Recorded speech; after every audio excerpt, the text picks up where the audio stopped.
protesters from blocking roadways. The White House announces sweeping sanctions against Russia. I'm Natalie Brand with why the administration says it's taking action. And crews are searching forests across France to find 1,000-century-old oak trees for a massive restoration project. We take you to the Notre Dame Cathedral for an update. The 4 states' most watched news starts now. The Oklahoma Senate passes a Republican-backed bill designed to crack down on protesters. This is KOAM News at Noon. I'm Tanya Bach. Topping our first 7 minutes, an Oklahoma bill increasing penalties for blocking roadways and granting immunity to motorists who kill or injure rioters. State Senate passed the measure yesterday. It now awaits the governor's signature. Oklahoma law defines a riot as, quote, any use of force or violence or any threat to use force or violence if accompanied by immediate power of execution by 3 or more persons acting together and without authority of law. This measure also increases penalties for people who block traffic during a protest. They could be charged with a misdemeanor and sentenced to up to a year in prison. The bill's author, Senator Rob Standridge, says the bill was prompted mostly by an incident in Tulsa last summer in which a pickup drove through a crowd gathered on a Tulsa interstate while protesting the death of George Floyd. Several people were injured, but the driver was not charged. Well, it's one of those bright and cloudy days outside today. Michael Hislop joins us with the first look at the forecast. You're right. I was trying to escape it, right? Yep. All right, Skywatch Storm Trackers, the cloud cover it has built in from the west. Reason being, we had a very weak high-pressure system hanging over us earlier this morning. It is now dispatched off to the east, and what that will mean is increased cloud cover as the wind comes in just 5 to 10 miles per hour. But that also, combined with the cloud cover, keeps us from any type of warm-up. You know, usually this time of year, we'd be looking at about 70 degrees, probably about the noon hour around 66, 67, and then bumping up to 70 around 3 or 4 o'clock in the afternoon. But look at this, whole bunch of 50s, but very, very comfortable. I mean, there's absolutely no complaints. We know we've got big developments coming, and what they are is tonight when thunderstorm activity develops out to the west. We're not looking at anything severe, but probably about 8, 9 o'clock is when it gets on us here. And you'll notice as it moves through Oklahoma and Kansas, it's going to take us all the way past midnight into Friday morning. Now look at that band sitting right out there on the western edge of southeast Kansas. That's going to be some big rain. And as it moves through, we're looking at anywhere from probably half an inch to quarter and a half of rain by the time it's done, because it persists all the way into Friday evening. And our temperatures, chilly and wet, not only for Friday, but into Saturday morning as well. Tanya, we don't get our bump up on the thermometer until we get to Sunday, and that's only 55. That's going to be a chilly Sunday. Yeah, chilly weekend. Hopefully it won't be too muddy on Sunday. No, I don't know. Coming off of Friday, I think it will be. Prepare for it. All right, thanks, Michael. Well, former Minnesota police officer Kim Potter makes her first court appearance this afternoon. She's charged with second-degree manslaughter in the shooting death of Dante Wright during a traffic stop. In body cam video, the 20-year-old is seen resisting arrest before Potter fired one shot. Police say Potter thought she was firing her taser and not her gun. She faces up to 10 years in prison if convicted. Former Minneapolis police officer Derek Chauvin said in court this morning he will not testify in his own defense. His lawyers rested their case following Tuesday's testimony from a medical expert who refuted multiple prosecution witnesses who blamed Floyd's death on Chauvin's actions. The retired medical examiner testified for the defense that Floyd's death should be undetermined because there were so many potential causes. President Biden signed an executive order authorizing new sanctions against Russia for a wide range of activities it has carried out against American interest. Natalie Brand has more details from the White House.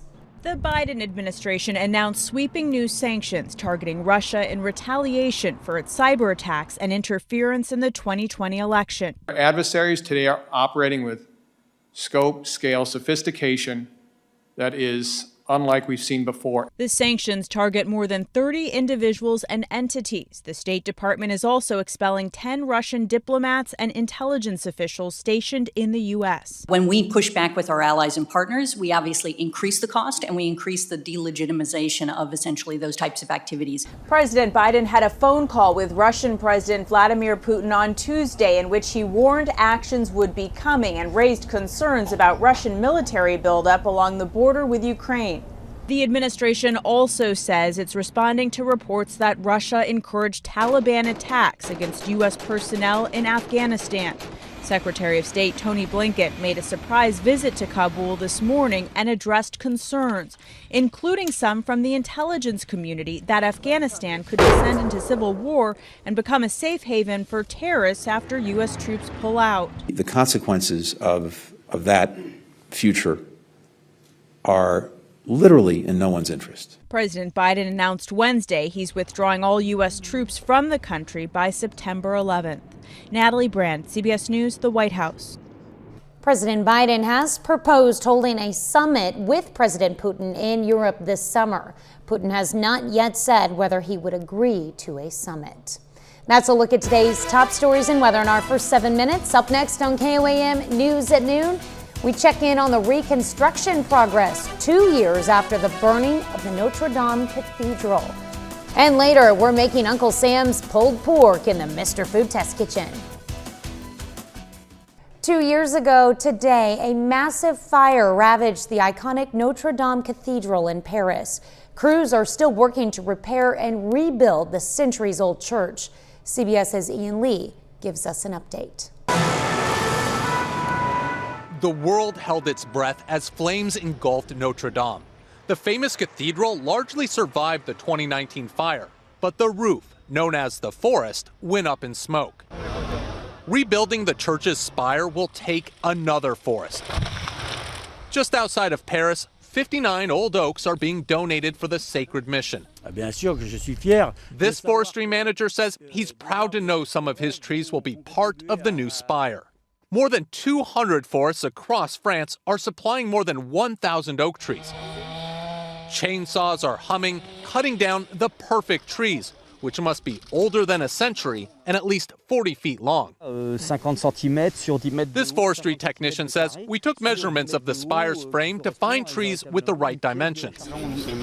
French President Emmanuel Macron promised to rebuild the 300-foot spire exactly as it was, which will take time and trees, lots of them, to resurrect the medieval masterpiece.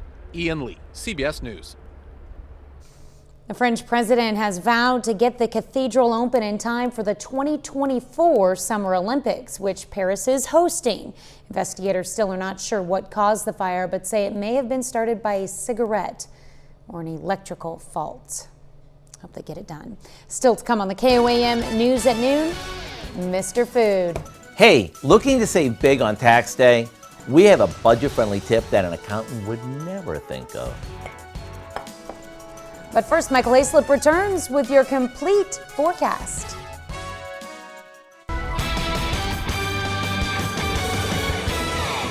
Pretty amazing when we talk about our average high for the middle of April being around 70 degrees. And while we got spoiled on Sunday, tell you what, first 3 days of this week have been anything but. Had beautiful blue sky earlier outside of Television City. Now the clouds have increased as a weak high pressure system just moved straight over us during the early morning hours. We sit at a very comfortable 54 degrees. Pretty interesting. We saw anything like mid 30s up to the northern portion of the 4 states. Nice little increase though. Probably going to have the reemergence of frost advisories by the time we get to tomorrow. But we had about a 15-degree gap between, say, Miami and Fort Scott earlier this morning. Now, everybody coming back together will roll mid-50s here at the noon hour. Cloud cover has increased as a result of that weak high-pressure system moving off to the east, and it's just going to continue to get cloudier and cloudier as the day goes on. But we've yet to see a whole lot of precipitation evolve as of yet. That's going to change here by the time we get to this morning or this afternoon, because what we got right here with 3 low pressure systems. Now, low pressure is simply going to push due east. Give you an idea of the tracks of these things. This one coming off of Utah wants to take a southeasterly dip. The one coming out of Colorado, just a tad bit to the southeast. It's really this one coming out of New Mexico. It's going to take this precipitation right out of Texas as it lifts up to the north, going to grab it and just push it straight toward us. That's why it's going to be, number one, very wet and very cold by the time we get through Friday. As we sit right now, not a whole lot of development, but earlier this morning, we had the definitive ridge over us. That's about a 40-mile-an-hour gap that we're talking about right there. And the big difference is it gets legs, it pushes off to the east very quickly, and that's what allows everything to arrive for us. Still not a bad afternoon, though. Not even a bad evening. Got afternoon, evening plans, especially. Tanya was talking earlier. She made a good point. Kids may have soccer. They may have t-ball. No worries about it. We're going to be in the low 60s. I think we'll actually see 60s on the board here, despite the fact that we're just riding high 50s right there. And the wind, not too bad at all. Just southeast at 5 to 10 miles per hour. But after it's bedtime, everybody's tucked in. Then we get ready for mostly showers. Not really thunderstorm activity, but mostly showers. And here's why this is not a bad thing, because we stay out of anything severe. Number one, we need a little rain down in northeast Oklahoma. Our drought monitor for our highlighted counties certainly not too bad. This is where they really need it, and that's where that's going to generate from, as we see that low pressure system lift that Gulf moisture up, kind of hang there before it heads toward us. And so when we talk about what we're looking at for future track, here we go. Afternoon and evening hours. Really not in earnest till about, say, 8, 9 o'clock tonight on our far western counties. And that's going to be very light at first. But then after we turn the clock past midnight, look at this nice band right here. It is going to roll through, and it's going to last all the way into Friday evening. We're looking at anywhere from probably 3/4 to 1.5 inches of rain. And as we've progressed through the day and look at these models, those numbers keep increasing. Don't think we'll have any flooding concerns because our ground has been dry as of late, but it's just going to be wet and cool, hard pressed to even get to the 50-degree mark. Guess positive aspect of it is when we get to the severe thunderstorm risk map, remember, that just is the equivocation of April's showers. Not going to have any hail, not going to have any wind. That's going to stay down to our far south.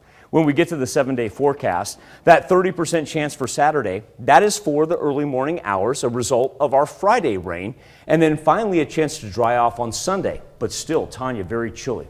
Also want to point out, that frost advisory we had for this morning, I'd keep the plants inside. Look at those overnight lows. Yeah, it's going to get pretty Rolling close. the 30s each and every day. Just want to be safe. All right, thanks, Michael.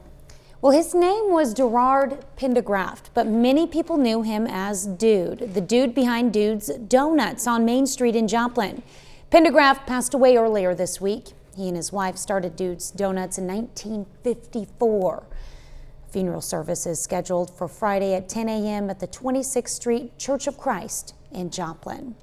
Well, Gerard Pendergraft also served in the U.S. Army and is today's four-state hero. Joplin native earned the rank of corporal. He was stationed in Germany from 1952 to 1954. To Corporal Gerard Pendergraft, we salute you, our four-state hero.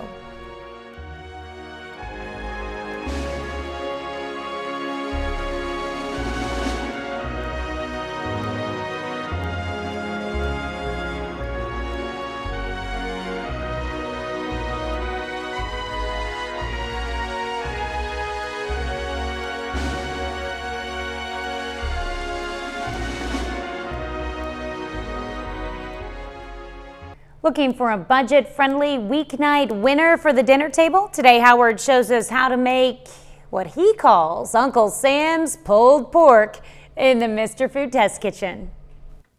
I'm sure this isn't the first time you've heard this today, but if you haven't got your taxes in yet, you better hurry up because you only have until midnight. And whether you end up paying taxes this year or you're expecting a refund, there is no better time to be saving than right now. One easy way to do that is to weave more budget-friendly meals into your daily routine, and today's is anything but taxing. The first thing we do is generously coat a boneless pork butt, which happens to be very budget-friendly, with salt and pepper, and place it in a slow cooker. We top that with a good amount of chopped onions, and a can of cola. We cover it and set it on high, and while it does its thing, we toss together some coleslaw to serve with it. For that, we mix a bag of coleslaw mix with some apple cider vinegar, a bit of vegetable oil, and a little sugar. When the meat is fall apart tender, we shred it with 2 forks, like this. Then this goes back into the slow cooker with some barbecue sauce, and in just a few minutes, it's ready to serve. Come dinner time, pile it on a roll, and top it with our homemade coleslaw. You see, the combo of the slow-cooked pork, our tangy barbecue sauce, and the crunchy slaw makes this to die for. To get the recipe for what we call Uncle Sam's pulled pork, simply visit our website. I'm Howard in the Mr. Food Test Kitchen, where today we found a less taxing way for you to say, ooh, it's so good. My stomach was growling before the news started. Now it really is. You can find this recipe along with a lot more good food from the Mr. Food Test Kitchen online. Just go to our website at KOAMnewsnow.com. Here's a look at our 4-state market prices.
Here's what we got on our way tonight. Keep all eyes out to the west. As the rain develops and sweeps through us, it's going to be a wet and chilly Friday, and it's going to be an elongated affair taking us all the way in to Saturday morning.